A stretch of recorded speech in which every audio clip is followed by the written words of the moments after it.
Welcome to In Other Words, where we dive into the art, politics, and the craft of translation, one voice at a time. I'm your host, Namrata, and today's episode is one I've been specially looking forward to. Our guest is Vaibhav Sharma, translator, scholar, and someone who's been steadily carving a name for himself in the world of Hindi English literary translations. Weber was the 2022 mentee of Daisy Rockwell under the National Center for Writing's Mentorship program. He's currently translating not one, but three upcoming books by the razor sharp and utterly unignorable Anil Yadav, a writer whose prose refuses to be put down. Translating Yadav is no small feat. His work is raw, rooted, and wildly idiosyncratic, challenging the translator to stay nimble and honest. But Vaibhav isn't taking on the challenge, he's thriving on it. He also brings a very sharp understanding of how the publishing ecosystem works for literary translators today, especially those working with South Asian languages. So, whether you are a practicing translator or an aspiring one, or someone who's just curious about how stories travel across languages, this is an episode worth tuning into.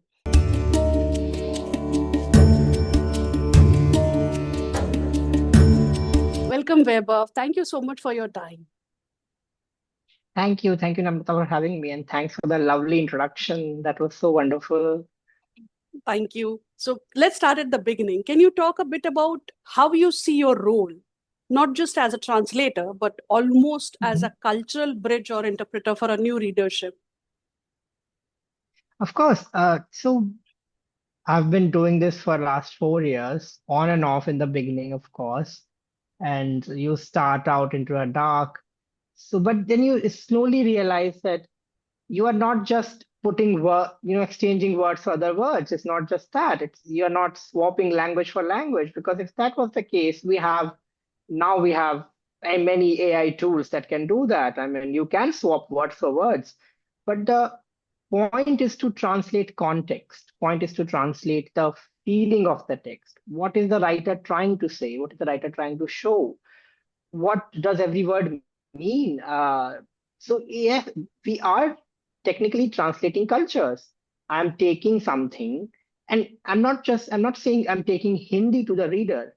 I'm taking in every book, there's a different Hindi, because Hindi is a widely spoken language in the north, and everybody and all the regional languages, they mix and match, and writers today even more are writing in that manner, that they keep taking from their mother tongues. If it's not Hindi, if maybe it's Avdhi or Bhojpuri or Maithili or what have you. And I'm bringing all that to the table, and I'm bringing all those contexts to a table. And I'm in constant conversation with both what I'm coming from and both what I'm going to. And it is, if a writer has put, so like in filmmaking, there's a idiom, or you can say saying, that everything on the screen is there because the director wanted it. Yeah. If there's a patch of a peeling paint on the wall, that the director wanted a patch of peeling paint on the wall. So whatever the writer has written, it's supposed to be there. And now it's my job to bring it to the English language in whatever manner feasible and possible.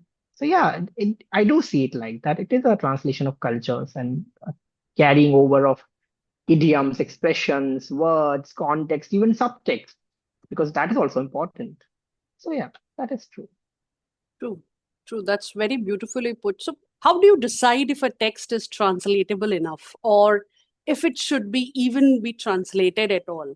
Has this question ever kept you awake at night while working on a manuscript? So I would like to sort of flip your question in the sense that all texts are translatable and all texts do deserve to be translated. The question is not that does this text deserve to be translated? The question is, do I want to translate it? Am I the right person to translate it? And also, of course, because see, publishing is a business and people are there to sell something. There's marketing, there's the money is being put in. Money is being put in me, money is being put in the author and in the books and the paper. It's a business. So the bigger question is it feasible for the English language market? And can I pitch it? So all books are translatable. So that is not a question which I personally think about that much. Because, but yeah, the question is, do I want to translate? Because I have always believed in that a translator needs to really, really like the project they're working on. You really have to believe in this story because it's a long, arduous process. I mean, it my upcoming book, it's coming out in August, and the Anil Yadav Courtesans Don't Read Newspapers. And it has been now 3 years from the day I picked up the book and decided, okay, we are going to do this. It's a long and arduous process, and the crests and troughs in experience while you're working on it. And sometimes you lose all hope and faith, and you don't want to work another day. But then you have to remind yourself that, okay, why you started in the first place. And if the beginning is not because you love the project, because you like the project, then it becomes very hard to carry it for a long time, carry it to the extent where you're spending like 3 years is a long time. So yes, so I think the question is different. That am I the right person? Do I want to do it, and do I love it enough to do it? And of course, if it is marketable, publishable, on that's a question. Lovely. So now that we talk about publishing, for those who are new to the world of literary translations, what does the submission process look like, especially when pitching a translated work to publishers? So there are variety of ways you can go about it. Two major ones being you prepare a sample and a proposal. So first you pick the book. First thing is you pick the book and you get the permission to translate. It's of the utmost importance. You have to get to the writer or the right holder in case the writer is no more, Right. and you have to get your permission. You need to buy don't need to buy the rights. There's no money involved, absolutely nothing. But you have to do the due process. You ask write to the copyright holder and you introduce yourself and you get the permission to work on this. And then you get it in writing in an email so that you have it in writing. After that, you make a synopsis, a proposal, where you talk about the work, you talk about its length, you talk about the author and yourself, what are your credentials. And then you send it to the publisher who you think is the most suited. I mean, you can also send it to everybody, Right. but if you are going to be focused about it, then you send it to someone who is suitable. So suppose whoever publishes more translations, whose list match your book. You have to look into all that. Especially outside India, there are so many indie presses, and they all have their niches. So if you send us to a sci-fi publisher a literary book, it's pointless. They publish sci-fi. So that is one way. So you get to the publisher directly, you put in their inbox, and if you are lucky enough, they'll get back to you. The other way, and a bit harder way because it's hard to get an agent, but the other way is to get an agent. So getting an agent is hard. The process is similar. So you pick a book, you get your rights in, you get your permission in order, tucks in order, and then you make a proposal, make a sample, and send it to the agent instead. That you get the agent interested. Right. That's a way you get your agent interested. It's agent's job to pitch it for you. Now they will decide who is the perfect publisher, when to send it, what's the right time, who is the right editor for it, because they know more, obviously. True. They have been in this field for years and years. And of course, it depends on who your agent is, obviously, if they are new or old, if you trust them, etc., etc. But in general, the agents know more at any given point of time because they are in the publishing industry while you are an outsider because you are just a translator and you have not been published yet. So that's a point that you have to get an agent. Either you go to the publisher directly or you get an agent. Now there's while getting an agent, because I was yesterday talking to an aspiring translator, and I was telling them that there's another way now to get to the agent. You don't have to write a sample or a proposal. What you do is you put your work out. You go to competitions. You go to the unpublished book awards. You pitch your book to different places. And if you win, then the agent will come to you because today, because translators are in demand, agents are on the lookout for that. Agents are on the, they do keep an eye. Okay, what is happening in this industry? who is the upcoming name? They said, that's how I got my agent. I got my agent after I got the mentorship with Daisy Rockwell. So I got the mentorship, and then her agent, who is now also my agent, Kanishk Gupta, he decided he wanted to rep me. And, Daisy connected us, and here we are 2 years later. So, yeah, but what I want to add, it's not part of your question, but I want to add is sometimes newcomers have this belief, and it's not unfounded. Don't want to say it's unfounded, but there's a belief that it's an elitist thing to be published. But I think if you have good work, if you have the time and the you know where if you put in enough time and enough hard work, then I think it's not impossible. It might take time, but it's not impossible. It's not like you have to have connections. I knew nobody in publishing before I got the mentorship. So no, you don't need connections. What you need is hard work and time, yes. And then connections help when you get them later. That's very well said, and I agree with you there that now at least 10 years back, and now the scenario has changed in the sense that be it the awards, be it the publishers, with even crediting translators on the cover page and all, the translation Yes, scene in India is actually looking very good. If yes. Yeah, definitely, definitely. so, Yeah, I love translations, and I am also the editor at Kitab, which is a literary magazine. So, this is a of course. question which is coming from a lot of translations that I get there, is that there are many people who are just starting out, and we obviously accept their work, which is just a starting out attempt at that. But I see a lot of them doing literal translation, which in Mm-hmm. turn loses the essence of the story. So this is something that I had critiqued in a lot of reviews also, which I had read, because I can read Hindi, I can read Tamil, Telugu, Urdu. So I read the originals also. I love going back to the originals once I Oh, how discover them in English. lovely. So then I'm like, no, this didn't come through that well. So what are your Mm, thoughts on that, about the essence and about the literal translation, that I'm sure some beginners might be making that mistake? yeah. So literal translation is a big no-no. You can't do that. We have machines for that. But no, in all seriousness, translation is not about turning one sentence to another. There's a wide misconception which happens with all the beginners, and I think that's why they turn to Yeah. literal translation, because the misconception is that you have to be 100% loyal to the text.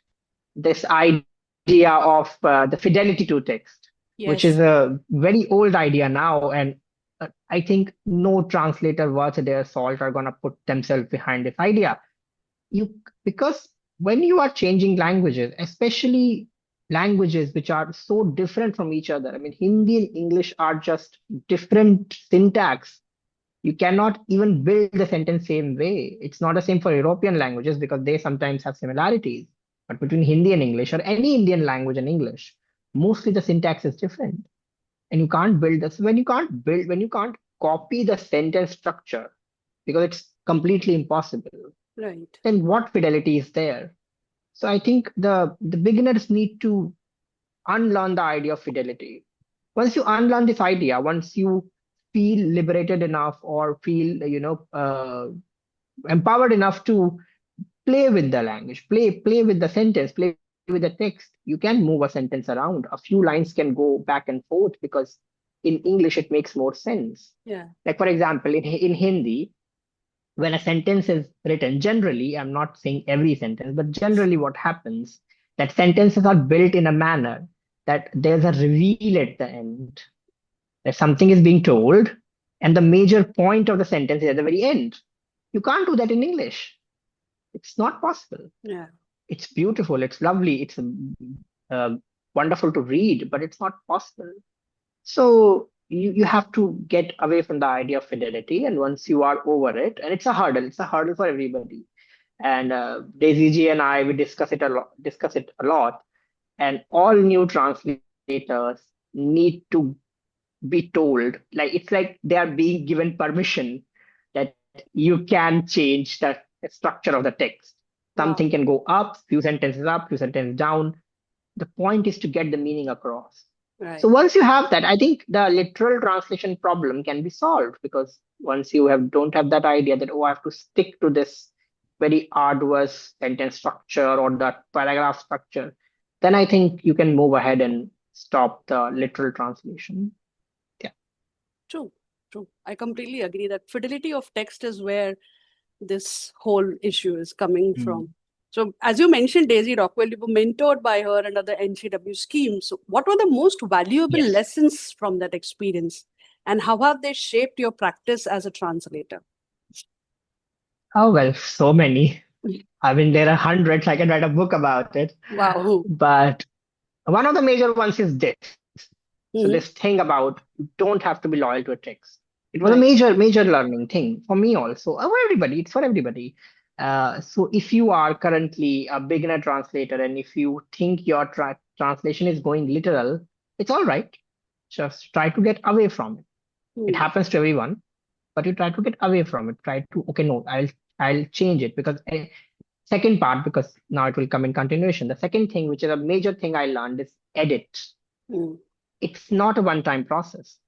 You translate a story. Suppose you're working on a short story. You translate a short story, then you have to keep working on it. I mean, Daisy G is in the practice of doing sometimes 12 drafts of a thing. Yeah. I mean, I get to 10 drafts very easily now because it's a habit. So once you are done with the raw drafts, you have to get to first draft. So don't think about your beautiful sentence in the first draft. Just get it to English somehow. Once it is English, then you tweak it, you change it, you fix it, you grammar, syntax, everything can be fixed. But it will be fixed only if you do multiple drafts, only if you put in time. Because the raw text can happen. If I suppose it's a 5-page story, I can do it in 2 days. But that's just first draft. Then I have to put in weeks and weeks of work and to make it look good, because it has to shine in the target language. It's like you polishing brass. You have to keep at it, and then it shines. So that's a thing that's one of the things I learned. How to approach authors, of course, because my major problem was, it's a funny story. We had to write a cover letter for Daisy to read. Apart from the sample and the proposal, it was a cover letter, okay? Because the main question was, why do you need this mentorship? How it will help you? And I just went all out, and my whole point was, I can't get to writers. It's very hard to get permission from writers. It's very Yeah. hard to connect to them. Hindi authors, especially older Hindi authors, don't check email that much. Sometimes they don't have email IDs. And if the author is no more, then it's very hard to figure out who the Yeah. copyright holder is. And so that was I learned that. Okay, how do you do that? And it's a constant work in progress. It's not like now I can get to any author I want. I still have to, but I have more resources, more Yeah. tools in my bag now. I know how to get about it. I know, okay, I can ask this person who might know that person who might know that person, sometimes just email them. And of course, once you have a slight bit of a name and people start to know you, sometimes, authors come to you Yeah. also. And that's wonderful. That's a wonderful, wonderful thing to happen. That's the thing I learned. But there are many things. I mean, it's a long, long list. And it's because it's an ongoing journey. It's not because her method of teaching anything, it's more practice oriented than theory oriented. I mean, she won't sit down and tell you, okay, this is how you do. She'll show you. I used to send her up to 3 drafts a week, and she would send them back. It'd be all like red with corrections, just cut, cut, cut. It would be like ribbons cut into it. But that helped me a lot. Yeah. That helped me understand, okay, how do you do this thing? How do you polish it? How do you make it from good to better? Because a translator is never satisfied. And if it's not wrenched from my hands by the editor, okay, you have to give it on that deadline. I'll never give it away because I can always tinker at it. Yeah. Something can be fixed. There's always something fixed. But how do you get there? How do you fix the thing you want to fix? How do you even identify the problem? Right. All those things I have learned from her. Everything I know about translation, I've learned from her, basically. Which was I mean, we're still in touch. We still talk every day. I still cry about my problems to her, and she's still there for help. She's very helpful. She's extremely helpful. So yeah, that is there. There is this one thing that I've noticed. I've seen it a lot on X and other platforms, where a lot of Hmm. translators put out a very specific word in the language which they are using, and they ask Hmm. people if they know. And then in the previous Hmm. episode, I was talking to Ishwarya. She also said the same thing, that sometimes the entire piece can get translated in, maybe, if there is an essay of say 2,000 words, I can perhaps Hmm. do it in a day or two, but one word Hmm. can actually take you weeks, because you Of are course. trying to locate to someone. So I want you to talk about the invisible labor of a translator that we are talking about. What are your thoughts? How do you approach it? How do you think it impacts the art of translation, and any tips or tricks which you found that it helps? Because in Hindi also, I've noticed that there is a naive wali Hindi, and there is of course a prachin Hindi. So then when Hmm. you pick up Hmm. writers, I'm sure you must be seeing a variety of Hindi there. And then Yeah. dictionaries and all can also be limited, is what Aishwarya also told me, that sometimes they are not Hmm. that helpful in understanding the context in which that Hmm. word was used. So this was in reference to Yeah. a specific essay she had translated for Perumal Murugan, who was referring to Hmm. his grandfather or father, I don't remember, and he addressed him with one word. And that word, if you Hmm. take literally, it had a very different meaning. And she broke her head Hmm. trying to find the meaning. Finally, she asked Perumal Murugan, only to find out that it was a nickname which was given.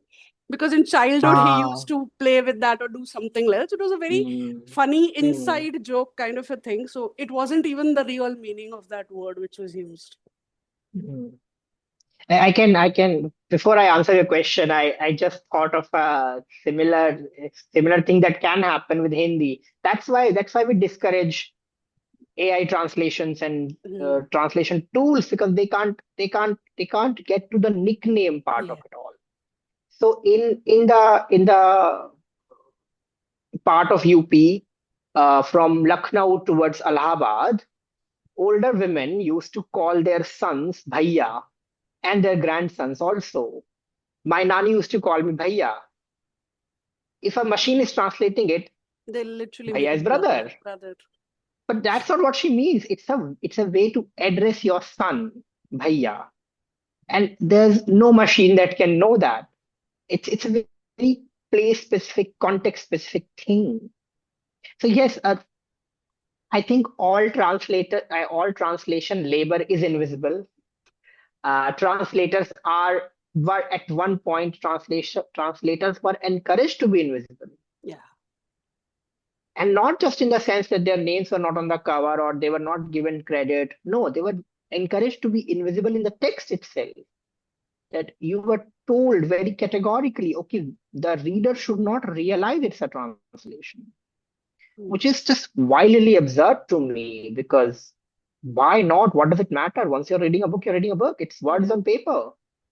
But the publishing industry, the marketing industry, and even the translators of the yore of olden times, they had this idea that a translator needs to be invisible. So all labor is invisible. We make samples. Once in India, especially because most translations are not commissioned by the publisher, Yeah. we do the first step.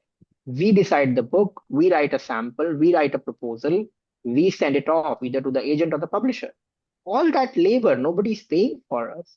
Nobody pays me to make a sample. That book might never see the light of the day, but I made a sample for it. And of course, there's no payment for it. That's not part of the deal. And it's not like it's a grudge, but I'm just saying that our translation labor in translation is invisible. So, and I have to edit it. I edit it so many times. Nobody has asked me, but I want to be good at my work. So it gets edited many times. So that is labor. It's part of my job, but it's labor also, and it's Yeah. sometimes invisible. And translators, it's a I paraphrasing it. Somebody said that translators are mostly not praised for the good work they do, but they're always and always targeted for Yeah. any mistakes they make. So, so yes, and it can happen. So yes, we do ask for help on Twitter and Instagram wherever we can. I mean, there are specific things you just can't know about things. True. With a similar example, and you will see it in my translator's note in the upcoming book, that there was a word, kuppi, Mm. and this word was in a sentence apart, and I could tell from the context that it's supposed to be a lamp, but I've never heard that word used for a lamp. So have you seen that in olden times chemistry labs they had these tiny Bunsen burners? That is a kuppy, but we call it a debris. The Mm. common word is debris. I've never heard. Kuppy is a funnel in our Hindi in my area. Kuppy is a funnel, not a lamp. And I racked my brains and I asked on social media, and nobody had any idea. I mean, I went to length as far as reading a Sri Lankan blog Wow. about this lamp which is made out of glass bottles, and it's called Kuppi Lampaua. Uh, you get to those lengths while you're translating one word, and I finally asked Anil, I mean, my author, and he said that the Muslims in Banaras or in that adjacent area, they call debris Kuppi. That's why it's Kuppi. And the translation is just kerosene lamp, and the reader will never know. That's an invisible labor. Absolutely. It took me a week to get to the point where I mean, I was always gonna call it a kerosene lamp, obviously, but for my satisfaction, I want to do this. I want to get to that point where I absolutely know what this means, even if it doesn't matter to the sentence, even if the sentence will be same. Like the sentence was same a week before, and then I went through the whole process of figuring out what copy is, and sentence was same even after that. But I knew that because I have to know that. Until I know that, I can't translate. I Right. can't get to the target. I can't get to the actual sentence I want.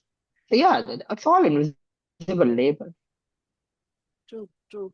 This reminds me, I'm a ghostwriter. So I was um, Okay. speaking to a lady who's in her 90s, who's grown up in Lucknow, Mm-hmm. and she calls her father Bhai Mm-hmm. Abbu.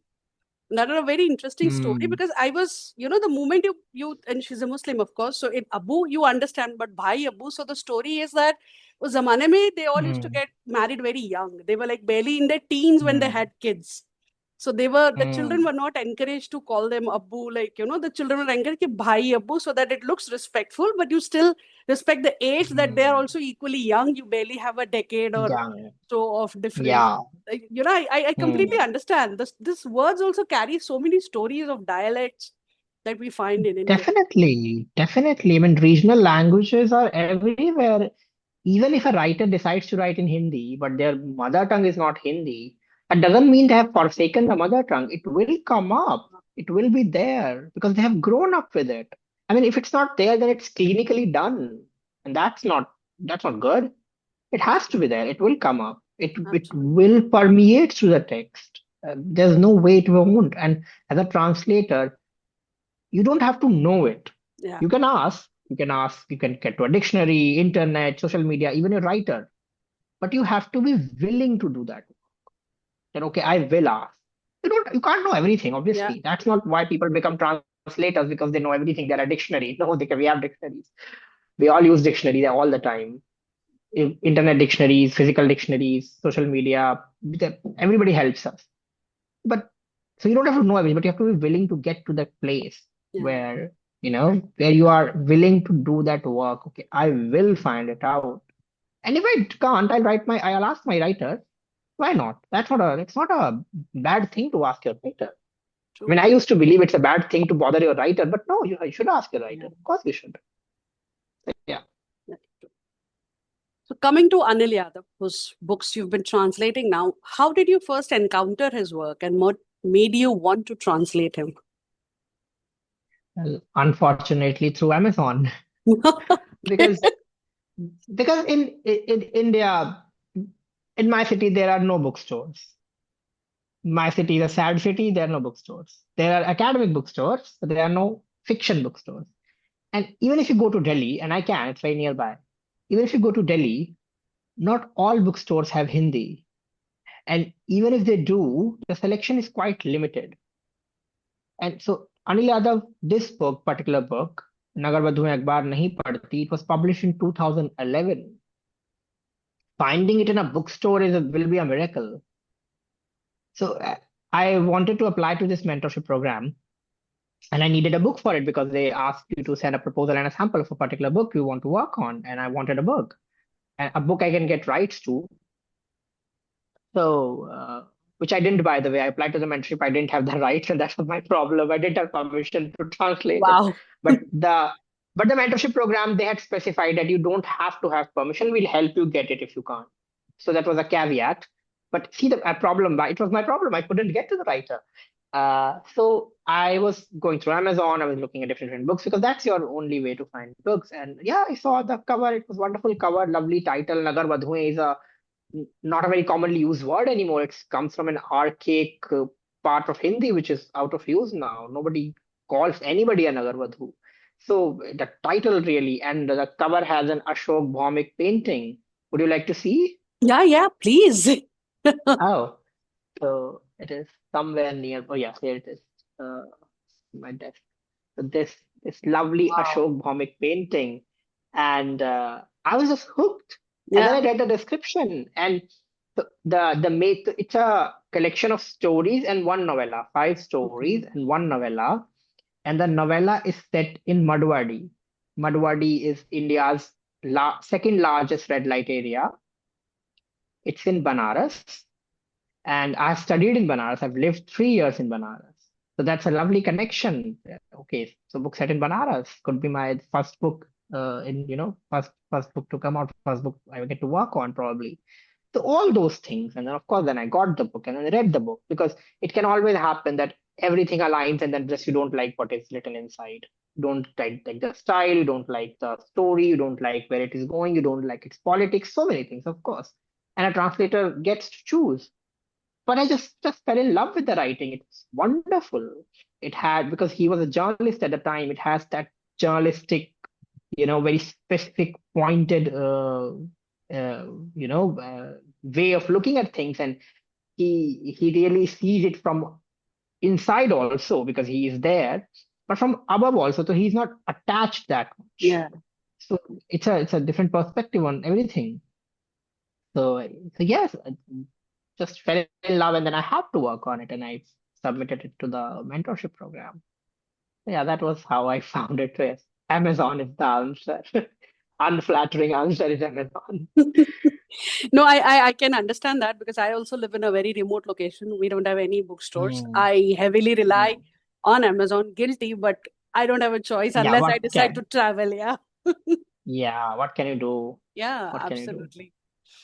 So, coming back to Anil Yadav, his writing is always Hmm. described as very compelling, entertaining, and idiocentric. So, what are the biggest Hmm. linguistic Hmm. and cultural challenges that you faced in translating his voice? Or were there any, rather? Of course, there were challenges. All books are hard. All books are hard to translate, even if it looks easy on paper, even if it's straightforward, even if there's no subtext, there's always subtext. But let's see if there's not subtext. Still, it's hard because you are trying to push a story from one language to another. Somebody said the amount of time you have given to this book, it's the gestation period of an elephant. So, Okay. which was hilarious to me, but also it is a long time. And so all books are hard. This was also hard. But the major thing was he has a journalistic tone. He writes like a journalist. It doesn't mean it's boring. It's just that it's factual. And sometimes because the novella is about a journalist, the main character is a journalist, a photojournalist, and the newspaper and the press is heavily involved in the story. Sometimes there are passages which are just cut out from the newspaper, not cut out, but they're supposed to be newspaper columns. And you have to translate them like that. So you have to get that style very perfect. And I'm not a journalist, but you have to practice and get it right and get it checked by people who might know what it looks like, what it's supposed to look like, all that. It takes a village to translate a book. I have so many people to thank to with this book in particular. So yes, it was hard. There are subtext. I told you about the kuppy. I had no Yeah. idea. There was another thing. In one story. There's a boat. The boat has a Zari flag on it. Wow. Uh, Okay. the the story is about a slum of weavers, and zari is woven in Banaras. In Banarsi sari, it's used. It's golden thread. It's made of gold. It's literally gold. It's the most expensive thing they had, and they used it for a flag because they wanted to be seen because they were stuck in a flood and they wanted to be seen everywhere. There's so much stuck subtext to that one zari, and Daisy and I, we had such back and forth and discussions. I mean, it went to a place where many people know about it. Wow. We have discussed it in open panels because it was a discussion, and and we got to a point where I had to explain what Zari was, not by a Mm, footnote because that's not good. You'd never use a footnote, but in the text, you have to somehow educate the reader that, okay, this is what it means. It's important that they went with Zari because it's the most expensive piece of cloth they have, and they are poor weavers. They have nothing. So all these things, all these subtext you have to bring forward. Sometimes you have to change things to get more impactful. All the journalistic part of it, all the knife sharp observations, all these things you have to. Yes, all books are hard. This was also hard, but yes, the writing is wonderful, and I'm just excited about it getting to the readers, and I'm waiting for a response. oh, So great. yeah. So now that your book is releasing in August, as you shared, what has your journey Mhm. been like from finishing the translation to seeing it through to publication? And what surprised you Mhm. in this journey? So it's my second book. Hmm. So a bunch of surprises came the first time Okay. with Manav Kaul's book because that was my first time. I had no idea how things work. Although Daisy G has told me because it's part of the process. They are supposed to tell you how publishing works. So she did that. But still, there are many people involved. There are at least two editors. One is your commissioning editor. One is your line editor. Then there are proofreaders involved. Then you edit it a bunch of times. Then there are two proofs at least. So that when you send a manuscript, your work is not done. In 6 months' time, it comes back to you, and then there are notes everywhere because editors see things differently, and they sometimes they and their suggestions are wonderful. It makes it better all the time. Yeah. And as a translator, you have to take those suggestions in, and it's not a necessity that you stick to those suggestions, but they are mostly great suggestions. And if you believe that, okay, the subtext is getting lost, or okay, I know this particular thing which the editor might not know, then you tell the editor that, and that's a conversation. So you have to explain your reasoning. That's why as a translator you should always have a reasoning why you're doing something. It's very important. Everything has a reason. Or because uh, if I translate a book and you translate a book, what will be the Yeah. difference? Because the words are same, the text is same. The difference is choices we make. You will make different choices. I'll make different choices. So yeah, so you have to be ready. You have to be ready to justify your choices, defend your choices. That's part of the process. And if they're asking you something, okay, why is it written this way? Then you have to have the capability to tell them, okay, this is because they are coming from a different place. Yep. They have published books for many years. They True. they know how things goes. And of course, then publishers have conventions. So all publishers have house rules, and you have to stick to house rules because that's what they do to all the. So there are certain spellings they do differently. There are certain things they do differently. Like Penguin uses single quotes. Mm. Penguin uses single quotes for dialogues. It's a convention. You can't do anything about it, and you have to. Or like book titles and film titles go in italics. All those things. So so yeah, this it is all a surprise. It's all a surprise for the first timer, and you get to learn that okay, it takes many people to get your book out. And it's a long process, and it's not like you finish the manuscript and you're done. No, you're not done. That's not done. If you and there are all sorts of writers and translators, and some do believe that they are done when they submit the manuscript. But then if you really believe in the project, then you can't drop it. You will work till the last minute if you get to. So yeah, these are surprise. There are surprises. But I was lucky. My first book came out and I had the name on the cover because Penguin does Yeah. that. Uh, most new translators do not get that. Many publishers, even publishers in US and UK, they have these conventions. So we don't put translator's name on the covers. It hinders with our style, which is just it's not actually correct. It's just weird. But you can if you put a name on the cover, it doesn't hinder with any True, style choices. true. But it is there, and you have to deal with it. You have to. It's all a series of hoops you have to jump through, and not begrudgingly because you can't because they are also doing their jobs. If they are telling you something, it's part of their job. If an editor is telling you that okay, this is because it's always a suggestion. Yeah, But if somebody is giving you a suggestion, they are coming from an experience of publishing these books for many, many years. So they know what this might sound better as. And sometimes you realize, oh no, this does sound better. This does make it shine a bit more. This does make the uh, theme come alive. So yeah, you have all those. It's a part of process. All a part of process. true. Very true. What do you wish more readers understood about the role of a translator? Do you have an hour? No. Uh, Absolutely. what Please take readers your time. what readers should understand is translation is extremely hard. It's extremely hard. It's mostly thankless, and uh, it takes blood, sweat, and tears to translate a book. Literally, I mean, so that is a major thing. A reader should respect the fact that it is a translated work because it two people have put their everything into it. First, the writer did, and then the translator did. It's a book written twice. There are two people's hopes and dreams put in it. So yeah, that's a major thing. It's a hard work. But they also need to realize, the readers also need to realize that a translated book does not mean the other book. Original is not better. Original is original, translation is translation.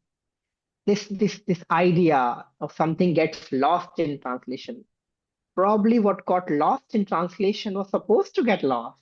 Sometimes it happens. Sometimes there are things which happen and that you might not need in the English because in English you can say this thing into a few words Yeah. or in 20 words. It depends on what you're saying.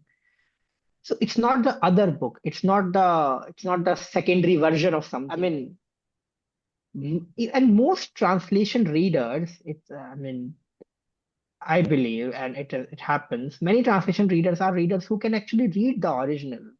They are just not fluent to it. So it's for them. It's for them who don't know the language. It's for the people who are very comfortable in English or in the target language, whatever it may be. And if we didn't have translations, we won't have any literature whatsoever. I mean, we can read anything today, be it the Russian classics, be it the all the even Japanese books. People are crazy about Japanese books today. If not for translators, who would have brought them? Yeah.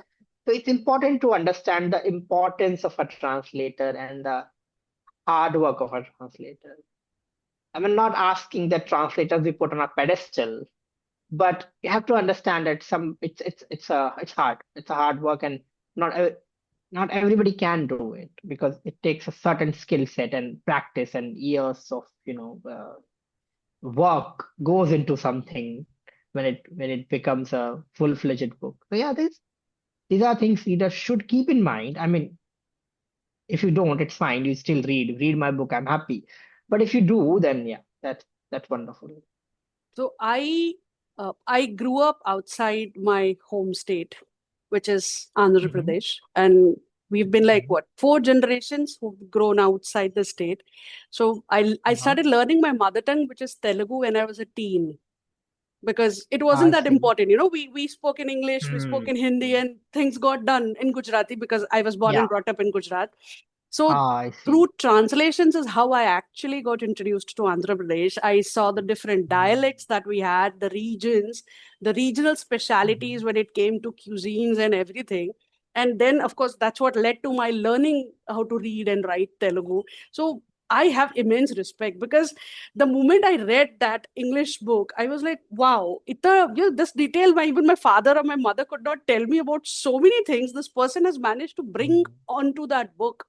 So I Yeah, absolutely understand when you talk about that, the effort that goes behind, you are yeah, recreating that entire story, that place, people, feelings, emotions, food, rituals, everything, festivals. Like, there was so much exactly. that I didn't know when I was in Gujarat because we don't celebrate. Even if we do, the Mm. celebration is very different. You don't get a lot of Yeah. local things with which how you celebrate a particular Mm.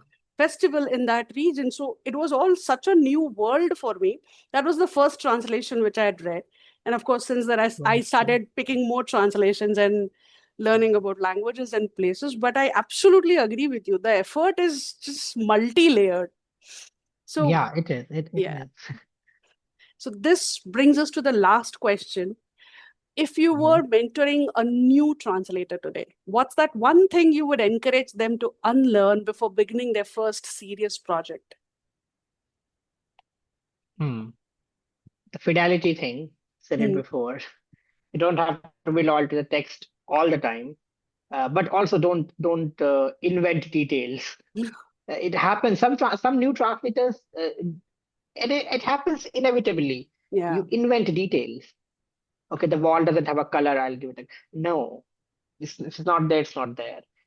But what I mean by don't be loyal is that you don't have to stick to the sentence structure and the paragraph. So that's a major thing to unlearn.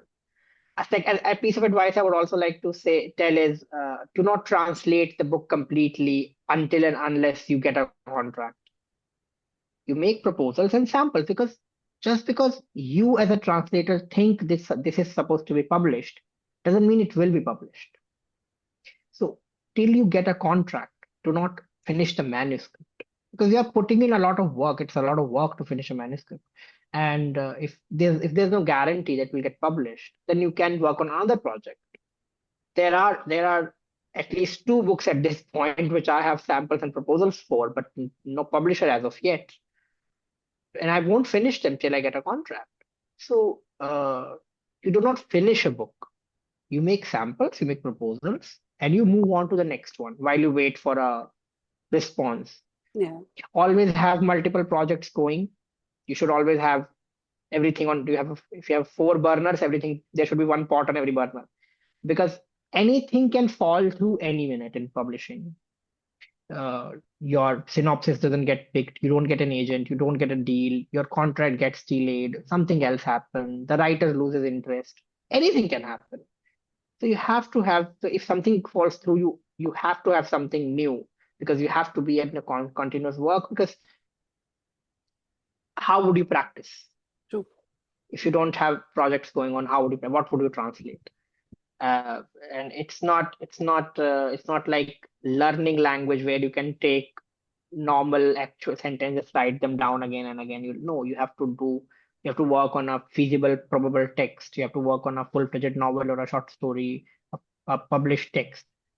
So you should have multiple things going. You should have permission for a few things. You should make synopses and proposals, submit to wherever you can, be it mentorships, magazines, uh, anywhere which pays you for samples, because now there are, Hmm. grants which pay you for samples. I mean, Pen Presents is a grant which pays for samples. Um, and so keep at it, have multiple things going. Do not finish a manuscript till you have the contract, and be always ready to learn and unlearn. Be always ready to be willing to go to that extra length to figure out what this means, what this might mean, what the subtext might be, and talk to your writer. They wrote it, they know better. Of Yeah. course. That was lovely. This brings us to the end of this conversation, but it really feels like we have just scratched the surface. So Yeah. Vaibhav Thank gave you us, so much.